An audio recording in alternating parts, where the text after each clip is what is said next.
किसी ने बड़ी कमाल की बात कही है कि एक दिन बरसात गिरी और कान में इतना सा कह गई कि किसी की भी गर्मी ज्यादा दिन नहीं रहती, भले ही वो फिर सूरज क्यों ना हो।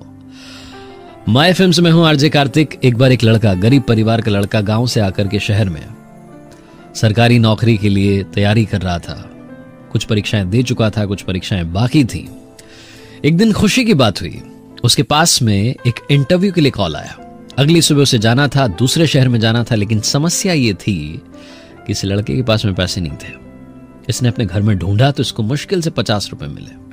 गरीब परिवार का लड़का, पढ़ाई का खर्चा, शहर का खर्चा, समझ नहीं पा रहा था क्या करें। दोस्तों से उधार भी ले रखी थी पहले से, उन्हें भी लौटाया नहीं, उनसे और मांगेंगे तो शर्म आएगी। अगली सुबह हिम्मत करके एक जोड़ी कपड़े जो थे अच्छे वाले उन्हें पहन करके अपने कागजात लेकर के बस स्टैंड की तरफ चल दिया। सोचा कुछ ना कुछ तो कर लूंगा। ऊपर वाले को धन्यवाद दे रहा था, पूछ भी रहा था कि क्या कर दिया मेरे साथ।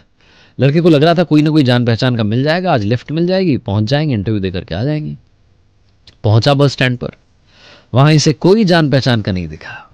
बस में चढ़ने के लिए तो किराया चाहिए होता है। लड़का उदास, परेशान, निराश वापस बस स्टैंड से बाहर आया। आकर के देखता है पास में एक बड़ा सा मंदिर था। सोचा ऊपर वाले से जाकर के ही मांग लेता हूं, क्या चाहिए आपको, मुझसे क्या चाहिए। लड़का पहुंचता है, मंदिर की सीढ़ियां चढ़ता है, अंदर जाकर प्रणाम करता है, बोलता है कि अब आप ही बचा सकते हैं इस समस्या से।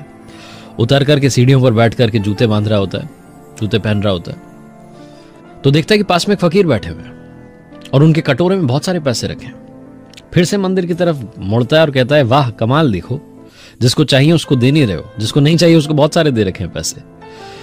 फकीर ये सब समझ जाता है, पूछता है क्या हो गया, कोई परेशानी में हो, मदद कर सकता हूं तुम्हारी।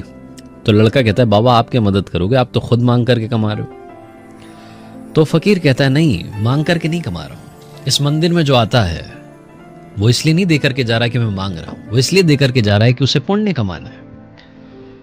मैं तुम्हारी मदद कर सकता हूं, बात क्या है। लड़का बताता है कि इंटरव्यू देने के लिए जाना है, 500 रुपये लगभग चाहिए, कम से कम चाहिए। तो फकीर कहता है, मुझसे पैसे ले जाओ, मुझे ज्यादा जरूरत नहीं है, ना मोह है। मैं तो एक टाइम का खाना खाता हूँ, बीमार हूं इसलिए कुछ दवाइयाँ चाहिए होती हैं, बाकी पैसा खुद जा करके शाम में मंदिर की दान पेटी में डाल देता हूँ। लड़का विश्वास कर लेता है फकीर की बात का, पैसे ले लेता है, बोलता है बाबा जब मेरे पास आ जाएंगे लौटाने के लिए जरूर आऊंगा। फकीर बोलता है कोई बात नहीं, यहीं बैठा हूं, कहीं और मेरा ठिकाना नहीं है। लड़का जाता है, इंटरव्यू देता है, लकीली उसका सिलेक्शन हो जाता है।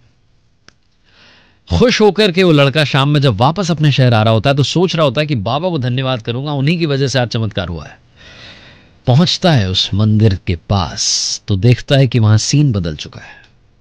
वहां भीड़ जमा थी, लोग ही लोग इकट्ठे। उनसे पूछता है क्या हो गया। तो एक बंदा कहता है एक फकीर की मौत हो गई। भीड़ को छांट करके आगे पहुंचता है तो वही बाबा जिन्होंने मदद की थी वो मरे हुए पड़े थे। एक व्यक्ति कहता है आज इन्होंने दवाई नहीं ली, शायद पैसे नहीं रहे होंगे इसलिए चले गए। लड़का कहता है वाह ऊपर वाले, एक इंसान किसी की जिंदगी बनाने के लिए खुद की जिंदगी दांव पर लगाकर चला गया। समझ नहीं पाता है क्या करे, भौचक्का रह जाता है। भीड़ में से एक और इंसान की आवाज आती है, भिखारी था, मर गया, अच्छा हुआ, वैसे भी किसी काम के नहीं होते। ये छोटी सी कहानी हमें 2 बातें सिखाती है। पहली बात, हमेशा दूसरों पर विश्वास करो, उनकी मदद करो, क्योंकि हम जब मदद करेंगे तभी एक दूसरे की मदद करते हुए आगे बढ़ पाएंगे। और दूसरी बात, भरोसा रखो, जब आपको लगता है कि लाइफ में कुछ नहीं हो सकता तब कहीं ना कहीं से आपको मदद जरूर मिलेगी।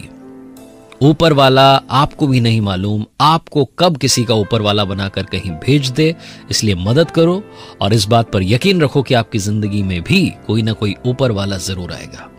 आरजे कार्तिक आपसे बार बार यही कहता है, कर दिखाओ कुछ ऐसा कि दुनिया करना चाहे आपके जैसा।